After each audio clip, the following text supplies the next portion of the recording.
Welcome to the debate. Today, you watch someone leap into the air, spin 4.5 times in like a fraction of a second, and land backward on a millimeter-wide sliver of metal, and it completely defies logic. Yeah, I mean, to the crowd in the arena, it looks like literal magic. Right, but when you look closer, the magic kind of disappears, and what you're actually left with is cold, hard, beautiful math. See, I'd argue the math is just the scaffolding. The fact that a human being voluntarily chooses to step onto the ice, risk the physical trauma of the fall, manage that bone-deep fatigue, and just do it again and again, that is where the actual magic lives. Well, we're drawing our discussion today from a really fascinating piece of source material. It's titled Reliability is Variation Control, from Ilia Malinins 4A to Authentic Controllability. And honestly, it sets up the exact foundation we are exploring for this new series. It does, yeah. And the central tension here is profound. We are basically asking, is elite reliability fundamentally an engineering and statistical triumph over physical variance, or is it a profoundly human act of meaning-making that's designed to protect our freedom? Right. And I'll be taking the technical perspective today. I'm arguing that reliability is at its core an engineering challenge. It is about variation control. What we call miracles in high performance are really just unmapped systems waiting to be understood and optimized. And I will be representing the human and, the philosophical side of this coin. My position is that mechanical optimization is completely empty without meaning. Controlling variation only matters because it clears the space to protect authentic human freedom. Let's get right into the core thesis then. Reliability is variation control. I look at Ilia Malinin's historic quadruple axel, the 4A, which he landed cleanly back in September 2022, as the ultimate proof of concept here. It really was an unbelievable moment. Completely. But to a systems thinker, this isn't a miracle. It's a masterpiece of executable design. What Malinin did was take a seemingly impossible physical anomaly and engineer it into a repeatable method. He literally translated the laws of physics into statistical principles. Okay, but Just to survive an extreme environment that requires over 450 revolutions per minute and a minimum of 0.80 seconds of sustained airtime, he had to completely collapse his standard deviation. It is a triumph of mathematical elimination. Look, I'm not taking anything away from the technical brilliance of the 4A. The numbers involved are absolutely staggering. But focusing purely on the mechanical optimization completely misses the essence of the achievement. How so? The mechanics are what make it happen. Because reliability requires human practice to transform that rare, lucky execution into a repeatable capability. This introduces the concept of authentic controllability from our source text. The goal of reducing meaningless variation isn't to turn a human being into a rigid robotic system. The goal is to protect meaningful freedom. Sure, but Systems in mathematics can build the structure, yes, but human meaning is the only thing that creates true ownership of the act. okay, but let's look at how absolute the math is here, because I think it proves why the structure has to come first. Let's deconstruct the biomechanics of this jump. A figure skating jump operates on a strict 3D grid, right? right. You have the x-axis, which is your horizontal travel across the ice. You have the y-axis, which is your vertical lift, and the z-axis, which is the rotational line running straight down through the skater's spine. The rotational axis, yeah. Exactly. The fundamental mechanical challenge for the 4A is what we call the kinetic pivot. And for the listener trying to visualize this, what does that pivot actually look like in motion? It's essentially a violent redirection of energy. Malinin has to use his blade to aggressively block his horizontal x-axis speed and instantly redirect all of that momentum into y-axis gravitational potential energy. Wow. Think of it like a car hitting a ramp. He must guarantee a massive 0.52 meter peak height. Which takes an immense physical toll. I mean, you're talking about taking all that forward momentum and just slamming it into the ice to go upward. Exactly, but it's entirely dictated by the statistics of the jump. To get that height, Malinin forces a permanent probability distribution shift. A shift from what? Well, traditional skaters use an x-axis dominant takeoff. They launch at around a 35-degree angle. That gives them wide, safe ice coverage, but relatively low height, and that keeps their airtime below the threshold you need for 4.5 rotations. Ah, I see. So Malinin shifts his takeoff probability distribution to a y-axis dominant peak at 55 degrees. So he's essentially launching himself upward like a rocket rather than forward like a long jumper. Perfect way to put it, yeah. He sacrifices the safety of horizontal distance for the absolute necessity of vertical height. This specific 55-degree shift guarantees his sample size of airtime expands to at least 0.75 seconds. Right. And once he's in the air, he executes a quick snap technique, locking his limbs tight to his chest. Let's talk physics and statistics here for a second. In physics, moment of inertia is essentially how spread out your mass is. Right, like a spinning top. Exactly. If your arms are loose and flailing, your mass varies wildly from your center. That physical variation is your standard deviation. By snapping his arms tight, he drove his physical standard deviation to near zero. At 450 RPM, centrifugal force treats any protruding body part as a heavy outlier. And this is where the math gets genuinely terrifying. It really does. Even a 2-centimeter shoulder misalignment introduces massive data skewness. The centrifugal force will rip that misalignment outward, inevitably resulting in a catastrophic crash. He is, for all intents and purposes, a biological structure flawlessly executing physical data. Hold on, I have to stop you there. Calling him a biological structure executing data completely strips away the psychological reality of what is happening on that ice. I just don't buy the framing that this is purely about data execution. But the data is what keeps him upright. Let's talk about that 2-centimeter margin for error you just mentioned. Do you know what a data skewness error actually feels like in this context? A fall. It means failure is violently punishing. We are talking about a 6.5 G deceleration force upon landing or crashing your hip and shoulder onto solid ice from half a meter in the air. Right, I'm not denying the impact. I'm saying the math is what prevents the impact. Yes, but this extreme execution requires a human being voluntarily returning to a grueling practice day after day after day. You cannot program a human to endure a 6.5 G impact through math. You need meaning. Meaning? Yes, meaning. The physics might keep him in the air, but the meaning is what puts him on the ice in the first place. But meaning alone doesn't generate 450 revolutions per minute. No, but it dictates how he manages the reality of his own body. Consider the systemic variance injectors he has to manage, like profound physical fatigue. A competitive routine is 4 minutes long. Which is an eternity in high-performance sports. Exactly. As it progresses, core stabilizers weaken, launch angles drop, and physical variance inherently increases. Malin handles this through what our source material calls defensive portfolio management. Right, the strategic placement of the jumps. You got it. He strategically front-loads his highest-risk, lowest-tolerance assets, the foray and the quadluts, into the very first 90 seconds of his routine. Why? Because that is when his physical variance is at its absolute lowest. Makes sense. He saves his high-tolerance, easier elements for the second half of the program. That is human resilience, strategic foresight, and risk management. It's a human navigating an inherently unstable biological environment, not just an equation solving itself. It's an interesting distinction, I'll give you that. But honestly, his defensive portfolio management proves my exact point about engineering and variation control. How so? Let's look at this through a financial analogy. Think of a skater's total launch energy as a strict, non-negotiable financial budget. You only have so much kinetic currency to spend. If you misallocate your energy budget into horizontal ice coverage rather than vertical lift, you literally mathematically bankrupt your airtime. Okay. By front-loading the foray, he is just applying another mechanism of variation control. He is systematically removing the variable of fatigue from the equation of his most difficult jump.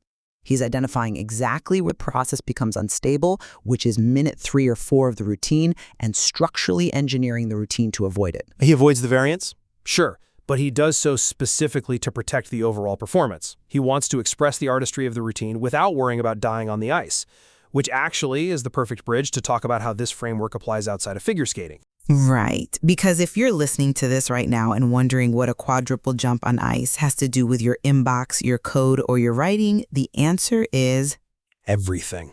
exactly. This framework of reliability as variation control extends far beyond the ice rink. Let's look at knowledge work, statistical process control, and Six Sigma principles, which are essentially methodologies for finding defects and eliminating variability in manufacturing or business, are entirely universal. See, this is where you lose me a bit. How are you applying a factory floor concept like Six Sigma to sitting at a desk? Because the mechanics are identical. Six Sigma is just a practice of looking at a process, finding exactly where it wobbles or breaks down, and removing that wobble. But human creativity isn't a factory process. It is a process, though. Whether you are stabilizing your timing and attention on a piano, clarifying abstract concepts in mathematics to reduce confusion, structuring code syntax to eliminate software bugs, or establishing a repeatable workflow for writing a complex research paper, you are doing the same thing Malinin is doing. Finding the wobble. Yes. Reliability simply means finding the hidden sources of variation and systematically reducing the meaningless deviation. A rare moment of brilliance at a computer keyboard only becomes a reliable method when you engineer the instability out of your system. Okay, I accept the universality of variation control. The mechanics of stabilization absolutely apply to the desk, just as they do to the ice rink. But I have to warn heavily against treating human endeavors purely through a business metric lens, like Six Sigma. This is where we have to introduce a critical distinction from the text between noise and signal. Define those in this context. Noise is meaningless variation. It's the typo in your code, the hesitation in your piano playing, the fatigue in your legs. We want to reduce noise, but the signal is meaningful freedom. Meaningful freedom. Right. The signal is the creative expression, the insight in the essay, the emotion in the music. If we apply variation control without meaning, it rapidly degrades into mechanical domination. It becomes rigid optimization for the sake of efficiency alone. Efficiency is not a bad thing. Not in itself, no. But we don't reduce noise in our piano playing simply to become flawless, error-free machines.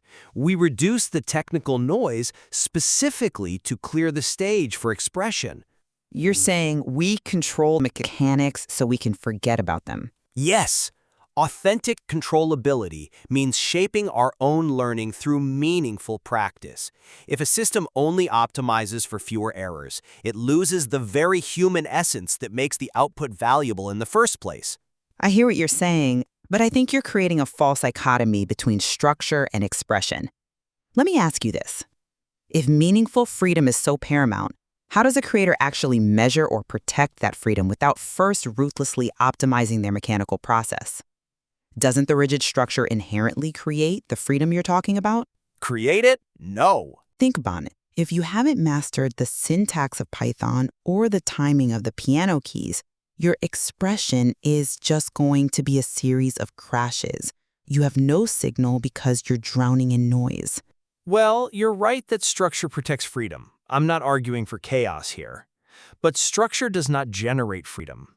What happens if you ruthlessly optimize a piano student's practice to eliminate every single piece of technical variation, but they absolutely hate the music they are playing? Well, they play perfectly, but without emotion. No, they quit. The reliability of the entire system drops to zero because the human abandons the structure. Authentic controllability dictates that we only stay with a grueling practice long enough for structure to emerge if the practice feels chosen. It has to feel worth staying with. I see. The meaning is the anchor for the reliability. Without the anchor, the ship just drifts, no matter how perfectly engineered the hull is. So let's test that anchor in the modern era, specifically looking at AI-collaborated media creation. If we apply our variation control framework to AI, it becomes the ultimate structure partner for knowledge work. This is a massive shift in how we work. How do you see AI acting as variation control? Think about what happens when a writer or a creator sits down to work. They face the ultimate variance injector, the blank page. Oh, absolutely. Right. Scattered ideas, weak structural outlines, cognitive overload, inconsistent terminology. These act exactly like that 2-centimeter shoulder misalignment on the ice. They cause the intellectual project to wobble and eventually crash. AI systematically eliminates this meaningless variation. It instantly organizes scattered thoughts into a highly repeatable, Six Sigma-style workflow. It provides the outline. More than that, it stabilizes the environment. You start with a question, the AI helps move it to a concept. It builds a structure, generates a rough artifact, and sets you up to review and publish. It manages the cognitive standard deviation flawlessly. It engineers reliability right into the creative process by making sure you don't stare at a blank page for 3 hours. I agree that AI is a remarkably powerful tool to stabilize that initial noise. It is brilliant at reducing the variation of the blank page and providing an architectural starting point. But I draw a very firm boundary around AI's capability right there. Where do you draw the line? AI can never replace human ownership because it fundamentally lacks a why. But it doesn't need a why to eliminate standard deviation. It just needs a prompt and a data set. The algorithm doesn't need a why, sure, but the system as a whole needs a why to function authentically. Think about your workflow example.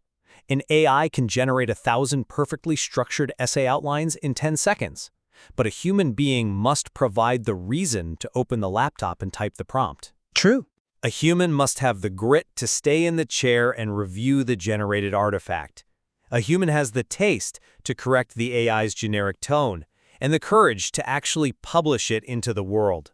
So the AI provides the mechanical baseline, but the human provides the intent. Exactly. AI provides the mechanical control, the human provides the authentic control. Without the human intent, the AI's output isn't a masterpiece of reliability. It is literally just statistically probable noise. It means nothing. We are really looking at a layered, integrated system then. The technical mechanics, whether that's the biomechanics of a jump or a Six Sigma workflow or an AI structuring tool, stabilize the environment. They ensure the jump doesn't crash or the essay doesn't lose focus. And then the human intent directs where that stabilized, conserved energy is actually applied. And that is exactly where our seemingly opposing perspectives seamlessly merge into the central formula presented in the source material. It breaks down into 3 distinct, non-negotiable steps. First, AI helps build the structure. It stabilizes the blank page and removes the initial noise. Second, practice makes it reliable. By repeatedly subjecting both the human and the tool to the process, we identify the hidden sources of variation. We find where the system wobbles, and we systematically manage those variables so the structure holds up under pressure. And third, meaning makes it mine. The personal investment, the physical toll, the aesthetic taste, that is what transforms a rigid, mechanical optimization into authentic controllability. The meaning is what turns a generated artifact into something worth sharing. As we step back and look at the technical journey we've mapped out today, I think it's incredibly clarifying. We started by examining how a physical anomaly like Malinin's 4A becomes a repeatable feat. It fundamentally proves that identifying hidden variation makes what seems like an impossible miracle totally understandable and executable. Yeah. Whether you're shifting a takeoff angle by 20 degrees to mathematically guarantee airtime, or using AI to structure a conceptual workflow so your ideas don't collapse, engineering reliability is about observing the reality of the data. It's about collapsing the standard deviation and executing the design. That is a profound model for knowledge work and human performance. It is, but tracing the philosophical journey alongside it shows that variation control is entirely empty without the human element. The reduction of technical noise is not an end in itself. We don't want to become flawless machines. Controlling variation is an act of preserving authentic controllability. Right. It is about actively creating a safe, stabilized space where human meaning, human creativity, and the flow state can actually flourish without being violently interrupted by a crash. So we've arrived at a space where these ideas run completely parallel. We are describing 2 halves of the exact same evolutionary process. We are. Structure and variation control are non-negotiable prerequisites. You simply cannot express yourself authentically if you are constantly crashing your hip into the ice or staring, paralyzed, at a blanking cursor on a blank screen. The structure must hold, but the human drive to practice and the deeply human search for meaning is the only thing that breathes life into that mechanical system. Bridging statistical thinking with human philosophy gives us a precise shared language for why we fail and, more importantly, how we can reliably succeed. This sets the perfect foundation for what we are building here. Absolutely, and there is so much more to pull from this material. In future discussions within this series, we'll be extending this exact model deeper. We're going to explore the nuances of human practice, the nature of meaning, the specific mechanisms of authentic control, the psychology of play and flow, and how we actually make invisible thought visible. It's going to be a great series. Until then, consider your own workflows, your own daily routines, and the ambitious projects you are trying to get off the ground. Ask yourself, what hidden sources of meaningless variation can you identify and control today so that you can protect your own meaningful freedom tomorrow?